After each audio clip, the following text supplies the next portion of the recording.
segments of it that will be apropos for talking about the political history of the church between 700 and 1000. So today we're addressing the political history of the church between 700 and 1000, and everything that's on the board here that I'm going to talk about, you can read a little bit more on in the packet. There might be things in the packet that I'll refer to today.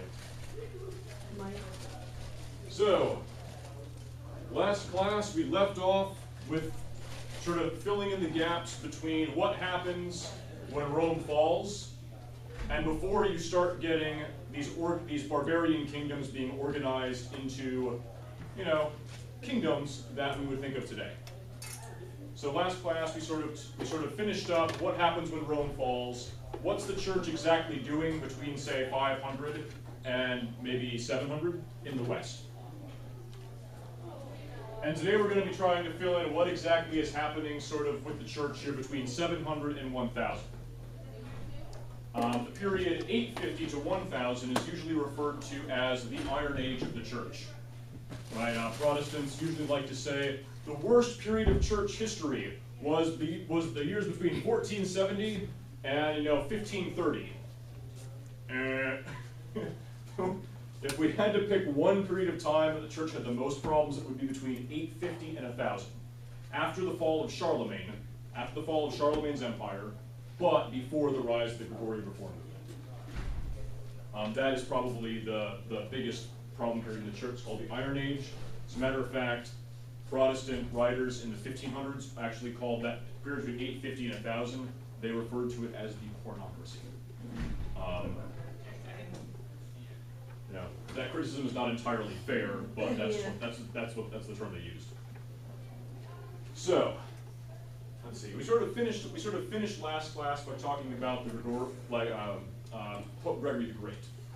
Does anybody remember what Pope Gregory the Great? What was his big contribution to the political stuff in the church in the West?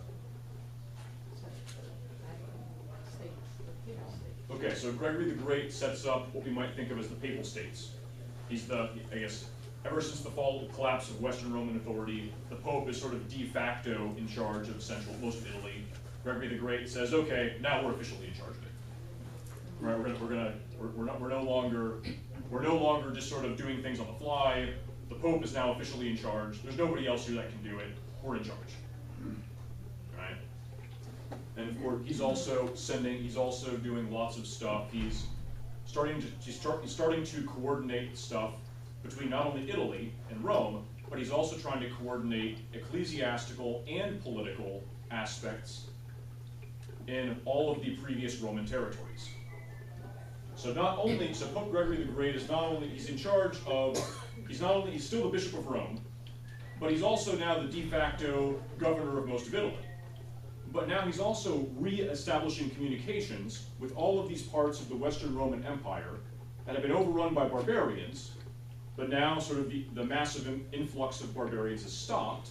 He's now re-establishing connections with the churches in various parts of the Roman Empire. Gregory the Great re-establishes communication with the Spanish church. He re-establishes communication with the church in Gaul, which is now overrun by the Franks. He's re-establishing communication with the church in England. Right, because communications had been sort of down for several years. So that's another thing that Pope Gregory the Great is doing. In Italy, he's sort of coordinating the government of Italy. But outside of Italy, he's now re-establishing communications with all of these parts of the Western Roman Empire that communications had sort of been spotty with. Yes? Doesn't he also really make a precedent of Christianizing? Yes, yeah. He also puts his foot down, and he establishes as official policy. Before Gregory the Great, it was sort of the unofficial reality that for Christians of the Roman Empire to live next to barbarians, you would have to get them to understand a little bit what Christianity was all about. You try to convert a few of them here and there. Gregory the Great makes it the official policy of the church to absorb the barbarians, teach them all the Roman stuff, in hopes that you'll absorb them and assimilate them. So that the church can continue doing their thing, and the barbarians, will just try to destroy the church. So that's another thing that Gregory the Great does. He makes this sort of stuff that had previously been sort of ad hoc, seat of the pants, how are we going to deal with the barbarians? And he sort of makes it, he sort of standardizes it and makes it an official policy of the church. We're going to civilize the barbarians, we're going to reestablish communication with parts of the Roman Empire, and we are going to, the Pope's now in charge of most of Italy. And that's sort of what happened to Gregory the Great. And Gregory the Great dies in 604. So he's Pope from 590 to 604. And I mentioned a little bit about what was happening in the East during this time. In the East, you of course have the problems with Caesaropapism. You have a couple of heresies that are happening in the East that are not getting to the West. And then you have the Byzantines are starting in this early 600s, I guess before the rise of Islam, the Byzantines are fighting with the Persians over control of the Middle East. Starting in the 630s, the Byzantines are going to not just be fighting the Persians, they're going to be fighting Muslims, I guess the caliphs, the Rashidun caliphs. So Muhammad, I'll get into this in a second. He's going to start fighting with Muslims coming out of the Arabian Peninsula, who are going to attack not only the Persians, but also the Eastern Roman Empire. So, let's talk about what's happening in the East. Now in the East, as I mentioned before, since, before the collapse of Rome in the West, the whole Roman Empire had usually been jockeying for control over Mesopotamia with the Persians. They would sort of go back and forth. Now, the Eastern Roman Empire continues to keep this up, but what ends up happening is both of these powers end up sort of exhausting their treasury and their manpower trying to keep control of Mesopotamia. While they're doing this, Muhammad is uniting the Arab tribes, these disparate Arab tribes, nomadic tribes in Arabia, so that by his death in 632, the whole Arabian Peninsula is united under a single ruler, under Muhammad. After Muhammad, you have a series of what Muslims call the Rashidun caliphs, the rightly guided caliphs. These are the caliphs that sort of take over after Muhammad, who Muslims say had a perfect understanding of what Muhammad was teaching. So kind of like the different Muhammad apostles kind of take over, and they are the leader of all of Arabia, and they're going to expand this out of Arabia. So, a series of things happen. In 633, the Caliph Omar, who is the first Rashidun Caliph, takes over what is now Iraq, Mesopotamia. So the thing that the Byzantines and the Persians have been jockeying over in 633, it's now Arabian. What are you going to do about it, Persia and Byzantium? You're too weak. They then turn and they capture Syria. This has the major city of Antioch. So in 633, both Iraq, or Mesopotamia, and Syria both fall to the Muslims. The Byzantines are not able to defend Syria. Okay? In 638, Jerusalem falls to the Muslims. The Byzantines have to surrender Jerusalem. The Byzantines are not able to put up a defense. In the 640s, Egypt falls. Many parts of the city of Alexandria are destroyed putting up the defense. And most of the clergy of Alexandria are executed for having put up a defense. In the 650s, North Africa and Persia both fall to the Muslims. So again, the Persians had also had, so it's now Iran, right? Persia had also, the Persian Empire at this time had exhausted its materials fighting with the Eastern Roman Empire. And I guess North Africa also falls. This had been sort of where St. Augustine had been from, Pope Gelasius, he was from North Africa. And if you were in the apologetics class last year, I talked about, when I did the Crusade talk, I talked about what exactly was the difference between if you surrendered territory to the Muslims versus if you put up a resistance and were conquered. Again, if you surrendered territory, the policy of the Rashidun Caliphs was that you could continue to practice your religion in private, but not in public, as long as you outwardly conformed in public to Muslim stuff. You would have to pay a higher tax rate if you were a Christian as well. And the death penalty, and you would receive the death penalty for practicing a religion other than Islam in the public sphere. All right. Now, if you were caught, so you could keep practicing your religion in private. So the Rashidun Caliphs defined private as your home or the actual building of the church. So you could have Christian worship services in the building of the church, or your building at home. But anything in between was considered Muslim space. Yes? I was always curious why they were so successful in a pretty short period of time, conquering people, absorbing people, conquering people. Yeah. Yes, well, it's a combination of a couple of things. Number one is, of course, they're conquering these parts of the Byzantine Empire that the Byzantines are only capable of giving a token resistance to at this point. Again, they had to surrender the major city of Jerusalem. Under normal circumstances, the Byzantines would not have surrendered the city. And then on top of that, not only are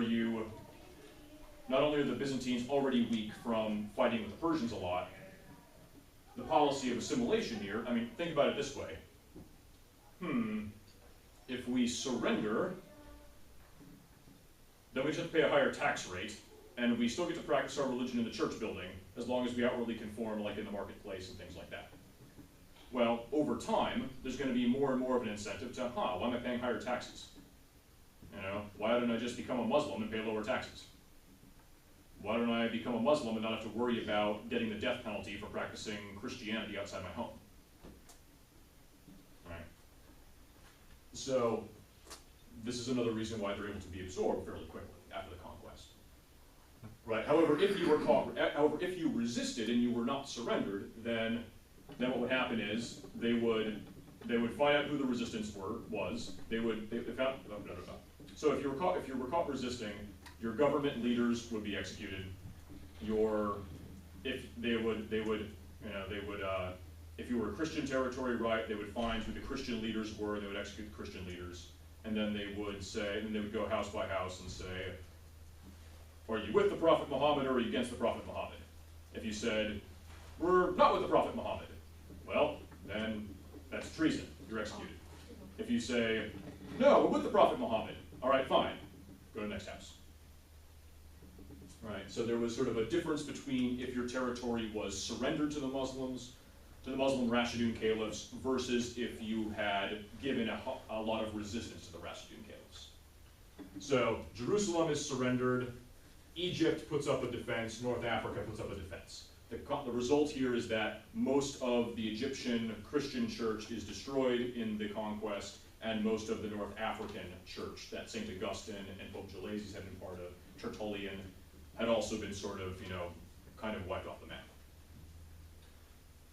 So, this is what's happening in the East. You're sort of losing. In the West, the Visigothic Spain, so Spain, which again had been the Visigoths, had fallen to the Muslims. They fell at the Battle of Guadalete in 711.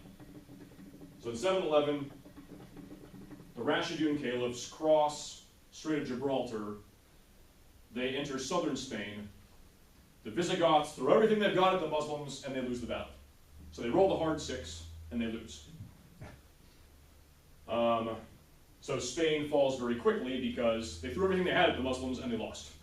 So it's, well, thank you very much. We no longer have to fight a protracted resistance war. We can sort of mop the peninsula. There were only a couple of parts of Spain that of the Visigothic Spain that did not contribute to the Visigothic war effort. And these were the parts of Spain that were up by the Cantabrian coast in the northern part of Spain in the mountains, the region called Asturias. So what ended up happening is the only part of Spain that ended up not being overrun by the Muslims was Asturias, this 10-mile strip in the mountains up next to the Bay of Biscay. So it's these guys that end up fighting a resistance war against the Muslims and extending themselves further and further south. So what ends up happening is Spain under the Visigoths gets conquered. Everyone in the West, especially in Rome, everyone in sort of the western half of the Roman Empire was like, holy crap, we thought this was a Byzantine problem. Now they've swung around and all of a sudden the Muslims are in Spain. What are we going to do? Right? You know, if you remember Visigothic Spain, right? Who wrote the first law code for the Visigoths? Saint Isidore of Seville. Right? This was Recared, who was the popular king of Spain. Right? Recared had, Recared of course was king starting in 586. So at this point, the Visigoths had been Christian for almost, 100 years at this point. So they fall, or they've been re-Christianized over 100 years at this point. They fall, and you end up getting a resistance war fought by the couple of elements of the Visigoths that were not conquered by the Muslims. Okay, I'm getting a few quizzical looks here. Is there anything I can explain better? Just remember El Cid. Okay. So the Muslims were having difficulty pushing Themites, so Yes. they must have been extended at some point. Yeah. So if you're looking at Spain, right? So imagine this is Spain, right? The Battle of Guadalete takes place down here. The only region of Spain that did not contribute to the Visigothic initial attack was this little part up here called Asturias, which was also the most mountainous part of Spain. So it was very difficult for armies on horseback in the 700s to be able to fight anybody up in the mountains, right? And this is also lots of Asturias are also overlapped with Basque territory. Mm-hmm. So like to this day, the Basques say, "Well, we resisted the Muslims, leave us alone." So what ends up happening is the Muslims win over the Visigoths at Guadalete. They extend their control of the peninsula, but they're like, well, we're not going to march up into the mountains to conquer a 10-mile strip of mountains. Who cares? So what ends up happening is all of the Christians throughout the rest of Spain that don't want to be ruled over by the Visigoths end up migrating north up here into the mountains, and then you start to get the Christians using Asturias up in the mountains here as a base of operations to conduct raids and then eventually conquer territory further and further south. So, and it takes until 1492 to successfully get the Muslims out. So there's a 700-year resistance war. 700 years? Yeah, well, it starts, again, there was this one part of Spain in 711 that did not contribute, that remained independent. They then say, well, we're not getting into the Muslims, and then eventually they become big and powerful enough where they're able to gradually gain territory back inch by inch, year by year, for 700 years. It takes them 700 years to finally get the Muslims into Spain. But this is like the Spanish resistance, the famous Spanish resistance to the Muslims. I will say that by the middle of the 1000s, by about 1050, it was really just a matter of time. They'd sort of broken the back of the Muslims by 1050. It was just a question of how, after El Cid does his thing, it's just a matter of time before the Muslims pull out. But it takes another 400 years after they sort of break their back to be able to actually get them out. Now, in 732, this is the famous Battle of Tours. So we just talked about Islam here. You flip to the next thing here. This is the Battle of Tours or Poitiers. This is in 732, and this is the Muslims conquer Spain. They march past these guys in the mountains. They go up into France, and the French beat them and force them back into the peninsula.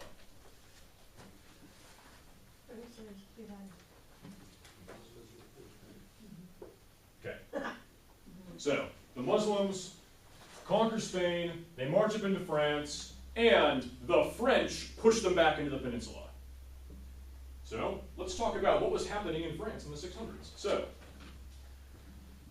while this is happening in the East, meanwhile, at the Justice League, right, France is sort of being built up. I guess Gaul had been conquered by this Germanic tribe called the Franks.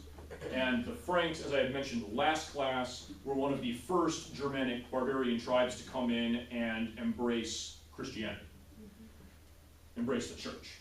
So what ended up happening is that France, the Franks, had schools for the longest time. They had these Christian schools and monasteries for longer than all the other Germanic tribes did. They had a series of law codes written by bishops for them, longer than all the other tribes did. So they were by far the most organized tribe in the western half of the Roman Empire by the end of the 600s. Right? There had actually been a series of popes at this point. At this point, the Franks and the bishops of Rome were working so well together that there's a regular correspondence between the bishops of Rome and the French, and the popes would regularly dispatch people to go and educate the princes or major elite families of the Frankish nobility. There were times where the popes would dispatch kind of like prime ministers up there to France to help them iron things out. So France was by far the leading, most built up, most seriously organized barbarian tribe by the end of the 600s because of this connection between the French and the Papal Italy. And then also the missionaries that had come from Ireland and the Benedictines who had monasteries there. France was by far the most developed of the barbarian tribes.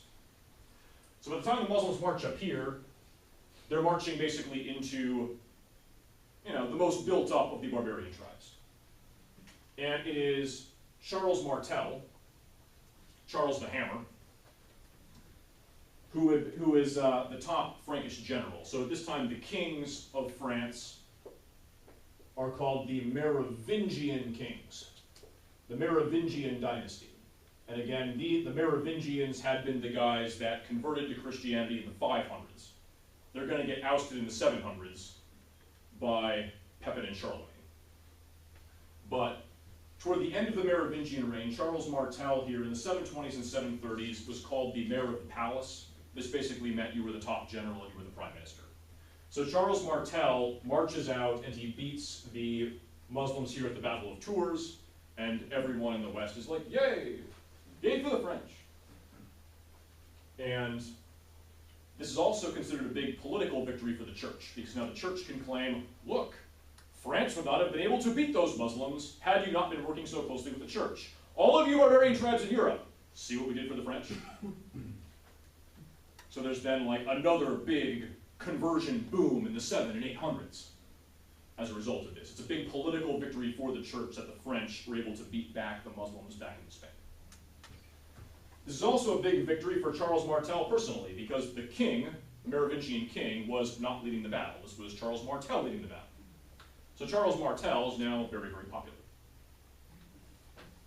Charles Martel dies, and his son, Pepin, takes over as mayor of the palace around the 740s. Pepin, once again, there's sort of a big talent gap between Pepin and the Merovingian kings, to the point where Pepin writes a letter down to the Bishop of Rome and says, everyone wants me to be king, and the Merovingians are not doing anything.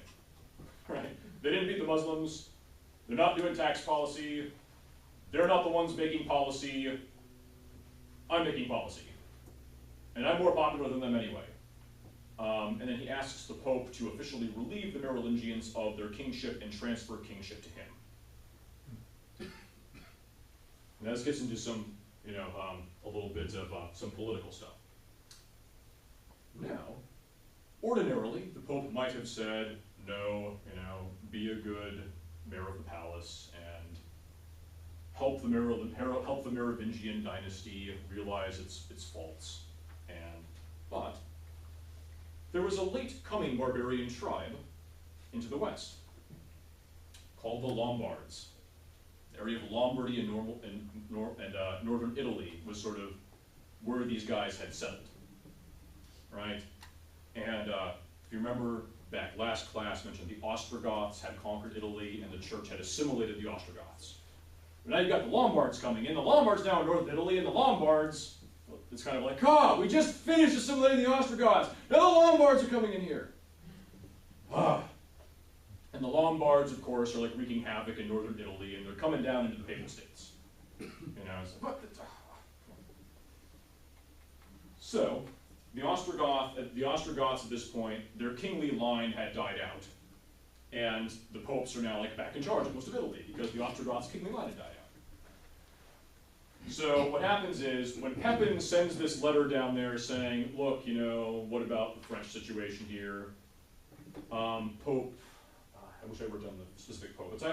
It's either Pope Zachary or it's Pope Gregory III, who writes back to Pepin and says, okay, look, if you can help me with these Lombards, then that's fine. I'll remove those guys from power and put you in charge.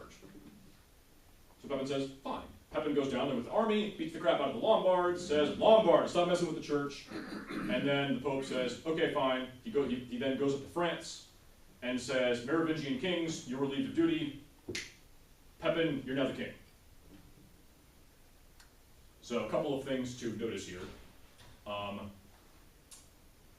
Number one, this was considered a very popular decision in France.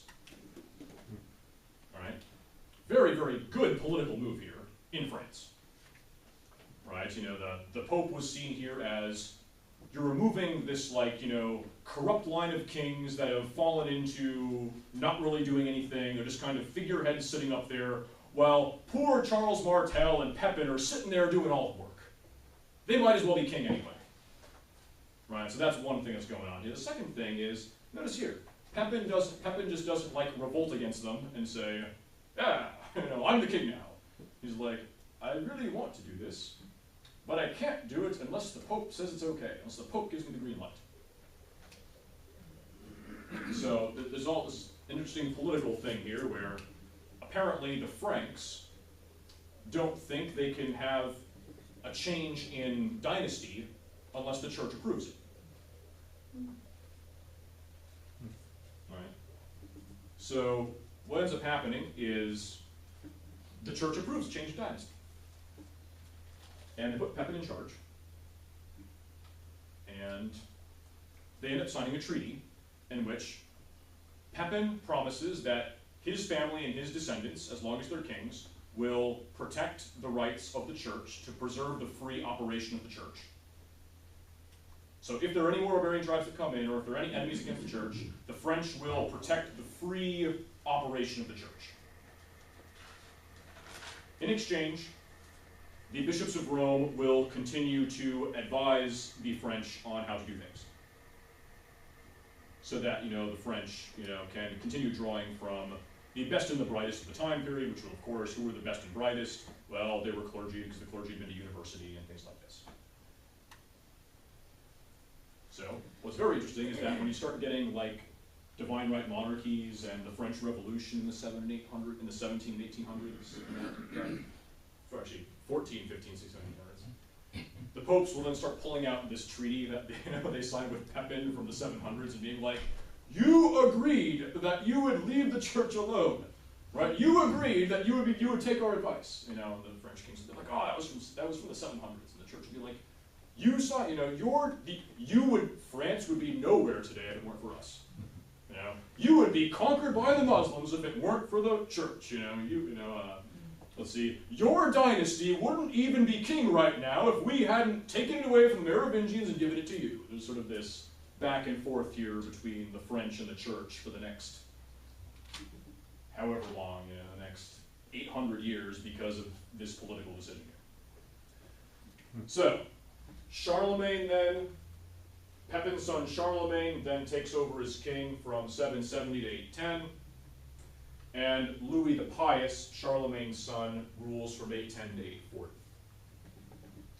Now I'm going to start here next to Pepin, because I mentioned that Pepin came down and beat up those Lombards, and then said, okay, I did my job. You know, okay the change, please. Pepin here doesn't really care about Italy that much. He doesn't really want to rule Italy. So what he does is he donates the parts of Italy that he conquered to the church. So this is called the donation of Pepin. Most of Italy gets donated to the church. So notice here, if you're Pepin, right? If you're Pepin, you just signed a treaty with the Pope saying, all right, look, you know, my dynasty gets approved, and let's see, the French are promising to guarantee the free operation of the church in the western half of what was the Roman Empire. So, what does that mean if you're the French? Like, de facto, what are you in charge of anyway? The Church of France. Yeah, I mean, well, de facto, right? You're the ones ensuring the church, the free operation of the church in Italy. But they've donated the land to the church, so the French don't need to be concerned with the day-to-day operation of land in Italy. So, worse, the French are sort of like the overlords of Italy, taking care of the political, like, big picture stuff. But they've donated Italy to the church. So who is in charge of day-to-day operation? It's now the clergy in Italy that are now in charge of day-to-day operation. So this sort of like enlarges the Pope's, like sphere of political influence now. Before, he was basically in charge of Rome and the area immediately surrounding Rome. The French, because they've conquered most of Italy now, have donated most of Italy now to the church. The Pope is now also in charge of administering most of Italy. Yes? Did that include, money going to Rome from all of these areas of Italy? Yes. So one of the big reasons why the church accepted the donation is that it says, this will guarantee the independence of the church. Because if we have this land, and there's people living on this land, this means that, think of all this agricultural land that we can now cultivate so that we will have food to distribute to the poor without having to rely on donations from the kings of Europe. Think of all of the tax revenue that we can get from Italy that we can then use to do our charitable work and things like this without having to rely on the King of France coming down here and telling us what to do.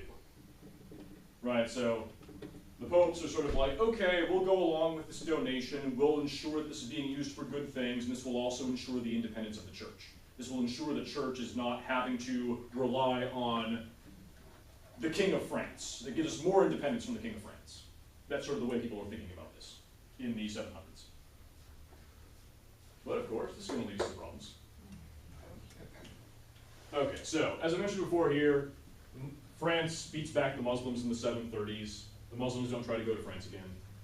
However, in the 840s, okay, so 840s, 840. So the last ruler of the united ruler of the Carolingian dynasty is Louis the Pious, Charlemagne's son. Louis the Pious here dies in 840, and Louis the Pious does not have one successor. He has 3 sons that divide the Frankish kingdom, and they end up fighting civil wars against each other. And while they're fighting civil wars against each other, the Vikings come in to northern Italy, to northern Europe, to England, to France, to Germany. So not only after Louis the Pious is France no longer united, but then you've also got Vikings coming in. So this results in Papal Italy being the most up-to-date, organized kingdom in all of what was the Western Roman Empire. Papal Italy is now the hegemonic power. Because, again, France fell, but France, remember, had donated most of Italy to the church. So now, the Pope is in charge of a large tract of land in Italy, as kind of like the king of Italy. He's the Bishop of Rome, but now he's also the king of Italy, and England's been overrun by Vikings now. France is divided, fighting civil wars. The Germans have to deal with Vikings. Spain's been conquered by the Muslims. Right, so now, the only game in town in what was the Western Roman Empire is now the papal government residing in Rome, ruling over most of Italy. So, this is going to create some problems. Okay, so, one problem that we're going to see here is conclaves, papal conclaves, starting, sometime after 850, start to be more about who's going to be the best king of Italy, rather than who's going to be the best bishop of Rome. Because now, this office, that is the Bishop of Rome, is now essentially doubling as the king of most of Italy, the only united kingdom in most of what was the Western Roman Empire. So now you not only need a bishop of Rome, someone who will be a good bishop of Rome, but now you need someone who's good at cutting, the political deals, who's good at possibly being a general to beat back Muslims, possibly someone who's has good tax policy, things like this. And if those are the kind of guys you're electing as pope, what kind of cardinals and bishops are you going to get, appointed now? Well, guys who are much better at doing political administrative work than perhaps being what the job of a bishop is. So that's one fallout here, right? Conclaves and thus appointments of bishops and appointments of cardinals are going to all of a sudden be more about who's better at doing the militia, who's better at raising the tax revenue, who's better at cutting political deals, than about theological matters. And I might point out here, it's one thing to say, it's not necessarily bad to say that you have a bishop who's good at politics. Sometimes that's helpful. But when we talk about the type of politics in the 800s, we're talking about very cutthroat politics. Like political parties in Italy in the 800s, they're basically like mob families. Right? Each political family in Italy, right? They've got their own people that are depending on that party. And if you have the Guarducci family, right? And the Guarducci family, you can't, so you've got like the Guarducci family, so you've got like some families here that are fighting against other families who are fighting against other families because they have a big political stakes in what happens in Italy. Well, who's the government in Italy? Well, it's the papal administration, so you're going to be trying to get your people into the priesthood and into nunneries and into the bishoprics and into the cardinal rankings as much as possible to further your family's political ambitions. So imagine so like an analogous thing here might be, imagine that the government of the United States, now there's no more like secular government of the United States, the U.S. Conference of Catholic Bishops is now basically running the government of the United States because there's nobody else to do it. And then of course you've got the head of the USCCB. Imagine the head of the USCCB is running everything, and you've got all these bishops underneath him, right? And now imagine that the Kennedy family and the Bush family want to have political power. Man, I can't imagine, right? So what's going to happen, right? The Bush family and the Kennedy family are going to try to get their guys into the priesthood so that they can use their political influence to get those guys to be bishops so that maybe one of them can be the head of the USCCB. Right? Now imagine that the Kennedys and the Bushes have vendettas against each other and they're going to try to assassinate other members of other people's families because that political party, that family political party is going to try to block things that you want to do, so it's like very, very cutthroat. So like it's not necessarily bad to have a bishop who's good at lobbying people. It's not necessarily bad if Cardinal Dolan is good at lobbying people about the right to life. That's good. But the type of politics that's happening here in Italy in the 800s is, like we need to off our political opponents kind of stuff. Okay, so this means that between 850s and 1000, most of the clergy, high-ranking clergy in the church, are selected because they're good at surviving this highly lethal, cutthroat politics of Italy in the 800s and 900s. So if you're in the handout here, the most notorious family was the Theophylact family. This is photocopied from a book that is called The Bad Popes. Oh. All right. So the Theophylact family was, of all of the families in Italy, the best at getting their guys into the clergy and then using the clergy to further their political agenda.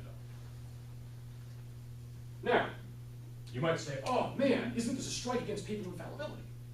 Well, and preserving the legitimate doctrine of the church. You might think that. But, a couple things I'll say here. If you look at the record of these popes from, say, the 850s to 1000, there are two things we notice here. Number one, they released very few theological documents. So, it's kind of like, it's like, Mr. Pope, we have a theological issue here. Well, I don't know anything about theology. Wait till see if the next guy knows something about this. I'm not going to make a ruling on this. I don't know anything about it. So that's one thing we see here is the kinds of guys that are being elected are so concerned about the political situation, they're kind of like, yeah, okay, that's a theological issue, whatever. I'm not going to bother my time with that. So that's like one type of corruption here is, you know, I'm supposed to be preserving the teachings of the church. But I don't know anything about theology, so I'm not going to make any new additional teachings.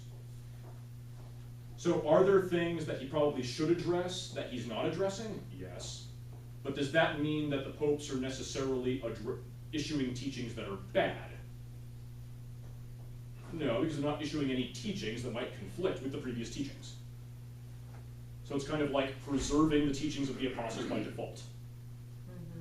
If you also look at the papal documents from this time period, when you're not getting huge gaps of not saying anything about theology, you'll all get the occasional pope that will be like, huh, I don't know anything about this, so we might as well just go with whatever we've been doing. So you might have popes issuing teachings that are consistent with like the historical teachings, but you know, because they don't actually know, they don't understand them, they're like not keeping them themselves. So the two biggest types of popes we have in this period are hypocritical popes who are teaching the right thing but then not living it out themselves. Like there are lots of popes who are like, just remember, clerical celibacy. Mr. Pope, you have a revolving door of mistresses. Yes, but I'm still teaching the right thing. Or you have popes that are like, Mr. Pope, what about that dogma of the Trinity? Well, I don't know about the Trinity. If you got a question about the Trinity, you wait and see who the next guy is. I'm not going to address that. Or fine, just a question about the Trinity, just go with whatever we've been telling people. Right, so that's a couple things I'd say there. So as a result of this, you get a lot of things, you get things called other political issues here, you get things called, what's called simony, you get clerical celibacy issues that arise during this period of time. Okay. You have what's then called another problem with what's called pluralism. So the three biggest clerical problems here are simony, celibacy, and pluralism. Okay, so simony. Simony, anyone know what simony means? Taking money. What? Something about taking money. Something about taking money. Taking money for what? Selling church offices. So like, you know, the Theophylact family has a pope say, I want to be part of the papal government. So, Theophylact Pope, what's it going to take for you to give me apostolic succession? Right? I will pay you to give me a legitimate bishop ordination. Okay, fine. So, simony, right? It's not that they're, you know, not passing on legitimate holy orders. They're passing on legitimate holy orders, but they're passing on legitimate holy orders because they've been bribed to do so. Celibacy, we know what that means, right? What ends up happening is that lots of popes and bishops start turning a blind eye to the priest's vow of clerical celibacy. Right, so what will end up happening is the pope's like, well, that bishop has a revolving door of mistresses, but he has such good economic policy. And I don't have anybody else, so I'll just have to ignore that clerical celibacy thing. Right? Or that guy's a revolving door of mistresses, but he's from our family. You don't take sides against the family. Right? So we're not gonna say anything about that. We'll sort of turn a blind eye. Or there's another guy where there's a bishop, and he's from a competing family. And if we denounce him for clerical celibacy, his family will then have a vendetta against our family, and that's going to cause a civil war. So we'll just turn a blind eye to Pluralism, meaning that you're holding various different church offices at the same time. So it wouldn't be, so like if the Theophylax, so the Theophylax, for example, would sort of say, okay, Cardinal so-and-so, you are the bishop of these 5 dioceses at the same time, and you're also going to be the abbot of these other 5 monasteries. Why? Because we need someone from our family controlling these key strategic locations.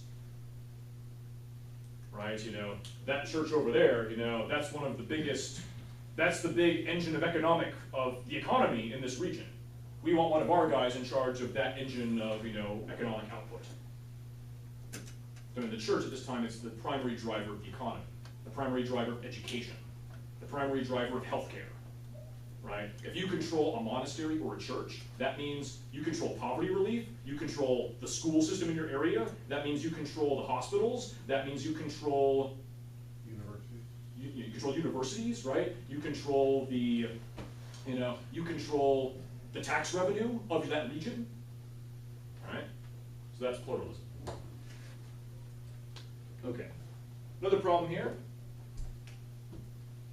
Christians being conquered, Christians being conquered, Christians being conquered, Christians being conquered, Christians being conquered, Christians being conquered, massive resistance war, Christians putting up resistance. In the 840s, Pope Leo IV, there's a Muslim attempt to invade Italy between 841 and 846.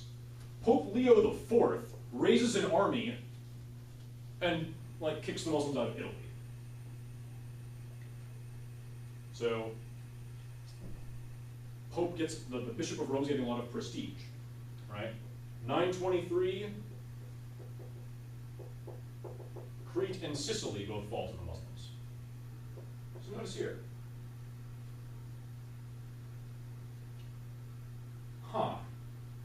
There certainly are an awful lot of Christians having problems with the Muslims. And those political popes in Italy don't seem to care. They're more concerned about Italian politics than helping those poor oppressed Christians being conquered by the Muslims. That's considered a big problem in the 800s, 900s, 1000s. When are the popes going to get on board and defend those Christians?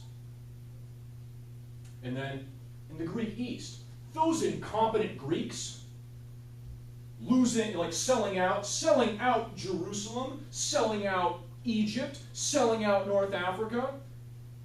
The popes are giving a blank check to the Byzantine emperor over there to, when was the last time we had a pope here intervene over in the East, try to prevent the Byzantine emperor from letting those heresies spread in the East? Where have all those heresies been spreading? In the East. We haven't had heresies in the West. Right, so this is now in the 800s, 900s, 1000s. Not only are these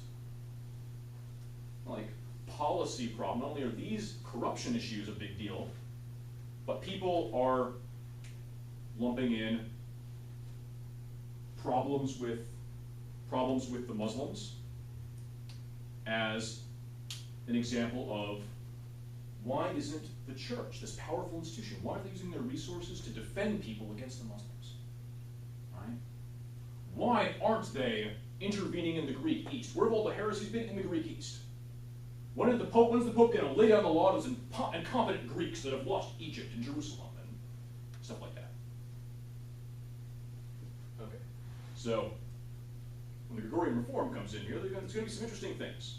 The Crusades and the schism with the Greek East occur at the height of the Gregorian Reform movement. They do not occur during a time where you have these political popes in power.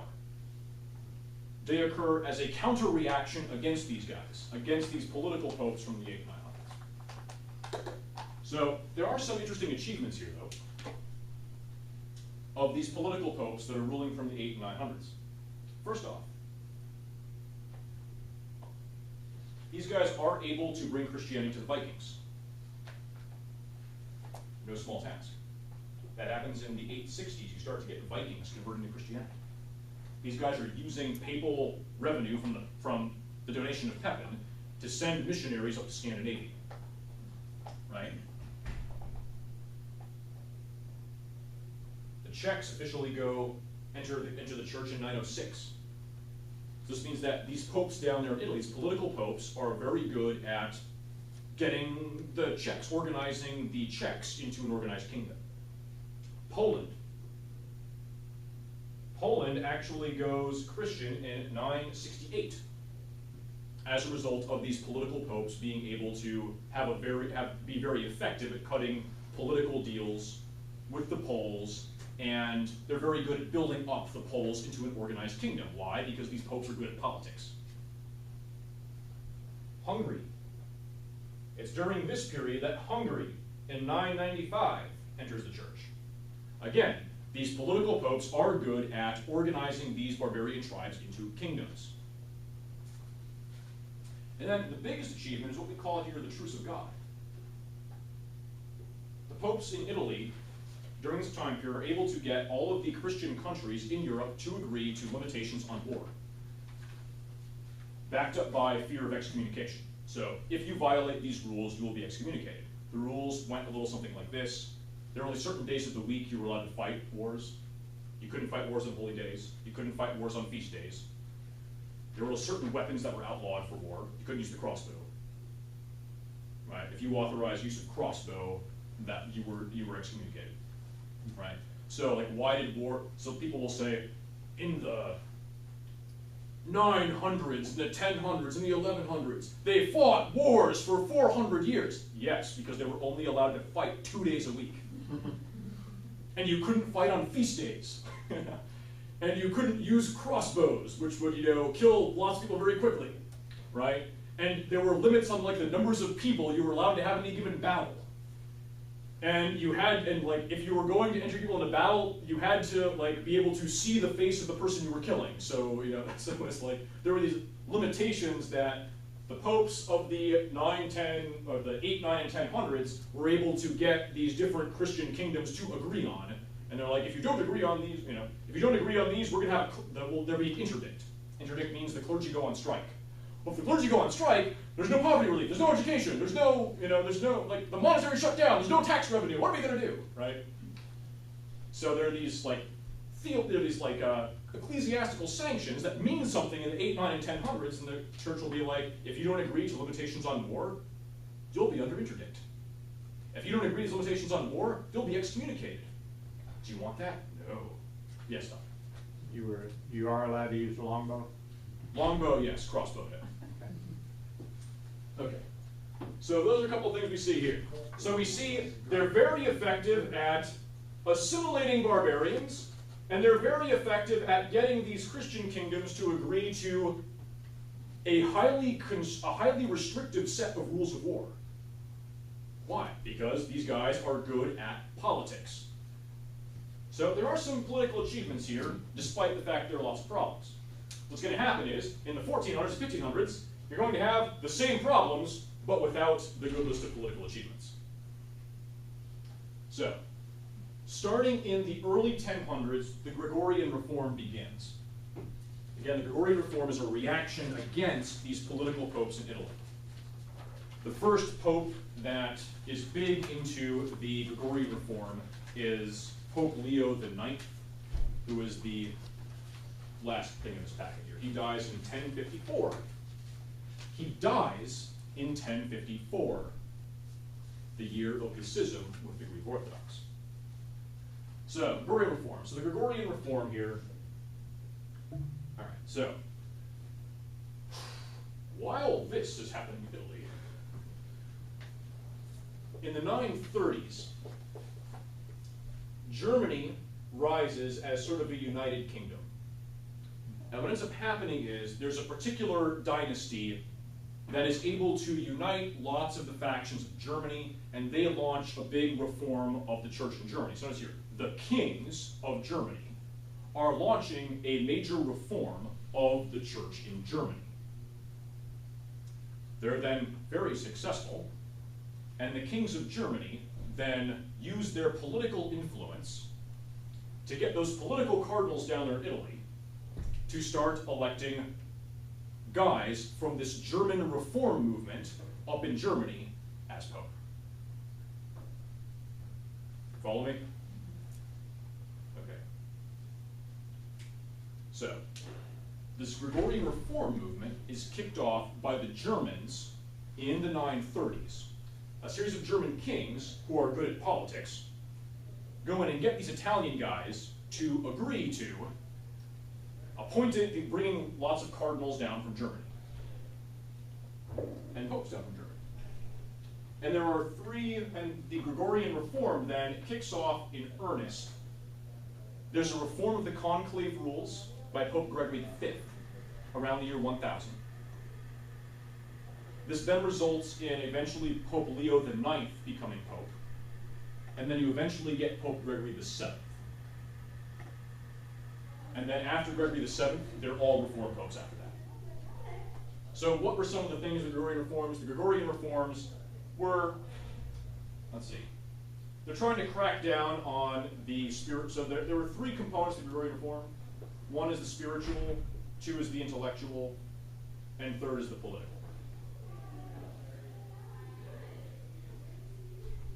For our purposes today, I'm going to focus mostly on the political, because when we do our other segments, I'll focus more on the spiritual and the intellectual parts of the reform. The two political parts of the reform that were the most important, well, actually three. Part of the spiritual reform here was, we're going to crack down on these three things.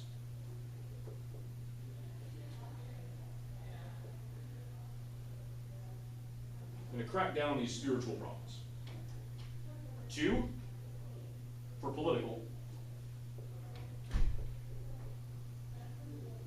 we're going to defend those Christians against the Muslims. Right? Those Christians in the East who have been ruled by those oppressive Muslim regimes, we're going to go to their defense.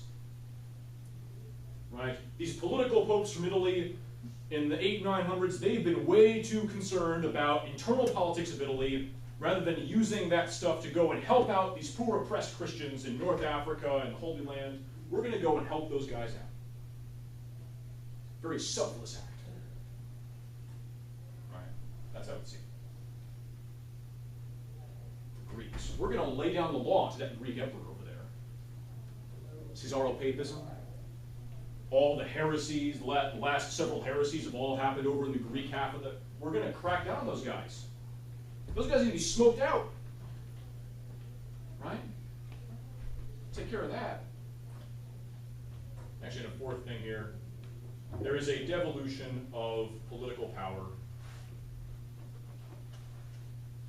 So what ends up happening is the popes, the Gregorian reform movement, they sort of turn over lots of land in Italy that was directly ruled over by the Pope to local political families. So they sort of go back to ruling Rome and the area immediately outside of Rome, as opposed to most of Italy. So there's this devolution of political power. They turn over political power in lots of regions outside of Rome to non-clerical figures. And those are the political aspects here. If anyone wants to know the intellectual, I'll just say them quickly: university and the Inquisition. Right, again, the universities to give greater access to education, the Inquisition so that you would have the guys who taught at universities go from town to town and educate people who couldn't get to university. That was the original purpose of the Inquisition. So it was like, I don't know, having Catholic answers go from town to town, and spend 2 to 3 weeks in a given town and answer people's questions and things like that. So, and that's where we leave off in the early 1000s, Gregorian Reform movement. Any questions?